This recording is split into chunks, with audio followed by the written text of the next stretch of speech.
आज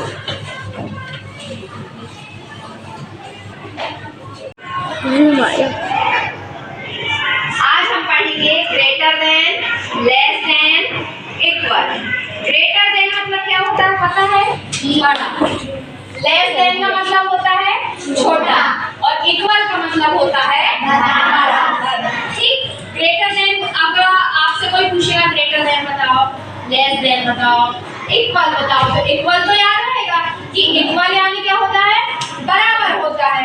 greater than यानी क्या होता है? भूल जाओगे।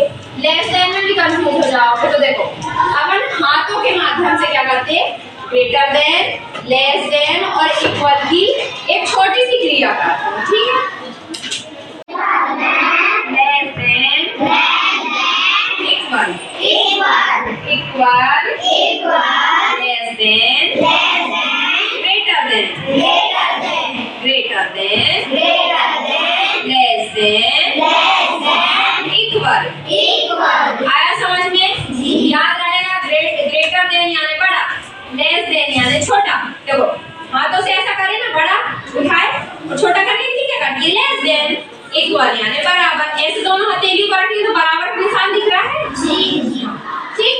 तो यहाँ पर कुछ मैंने क्या लिखी हूँ? संख्याएं लिखी हूँ, जिसके माध्यम से अपन क्या करेंगे? ग्रेटर देन, लेस देन और इक्वल का चिन्ह लगाएंगे। ठीक है? कैसे लगाएंगे देखो।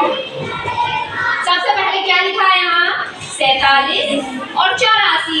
अब आपको पता नहीं होगा कि चिन्ह कैसे लगाना है, तो सबसे अच्छा आपने मगर का मुंह देखे हो? मगरमच्छ देखे हो जी? किसी ने देखा होगा, किसी ने नहीं देखा होगा। चिड़िया देखे हो? उसकी चोंच देख के जब वो खाना कुछ भी चावल खाती है, खाना खाती है तो ऐसा खोलती है ना, बंद रहती है तो उसकी चोंच ऐसी रहती है, और खोलती है तो कैसे करती है? ऐसा करी फिर बंद करी, ऐसा करी फिर बंद करी। ठीक है? पर आप चिड़िया से भी भूल जाओ तो फिर बोलोगे दीदी जी कंफ्यूज हो गए, चिड़िया का मुंह खुलता है तो क्या करे, बंद होता है तो क्या करे। तो सबसे अच्छा अपन क्या बनाएंगे? बिंदी। ठीक है? जो संख्या बड़ी रहेगी उसमें 2 बिंदु बना देंगे और जो संख्या छोटी रहेगी उसमें 1 बिंदु बना देंगे। याद रहेगा ना कि जो संख्या छोटी है उसमें कितनी बिंदु बनाना है? 1। और जो संख्या बड़ी है उसमें कितनी बिंदु बनाना है? 2। ठीक है? तो क्या लिखा है सबसे पहले? 47 और 84। तो 47 बड़ा है या 84 बड़ा है? 84 बड़ा है, तो कितनी बिंदु बनाना है? 2 बिंदु बनाना। और जो छोटा है उसमें कितनी बिंदु बनाना है? 1 बनाना। फिर इसको ऐसे मिला देंगे। तो इसको क्या पढ़ेंगे? 47 लेस देन 84। 47 छोटा है 84 से। आया समझ में? और यदि इधर से पढ़ना होगा तो क्या पढ़ेंगे? 84 ग्रेटर देन 47।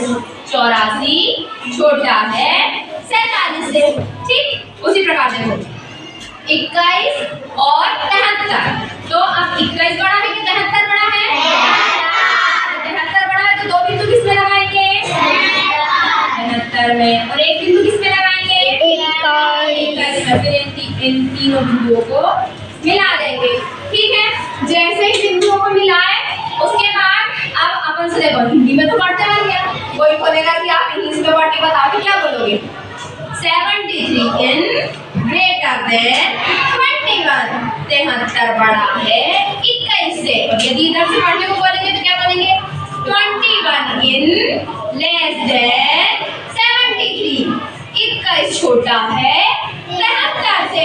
और हिंदी में कैसे बोलेंगे कि 73 बड़ा है 21 से और 21 छोटा है 73 से। समझ में? अब यहाँ बताओ 58 बड़ा है 85। तो 2 बिंदु किसकी ओर लगाएंगे? 1 बिंदु किसकी ओर लगाएंगे?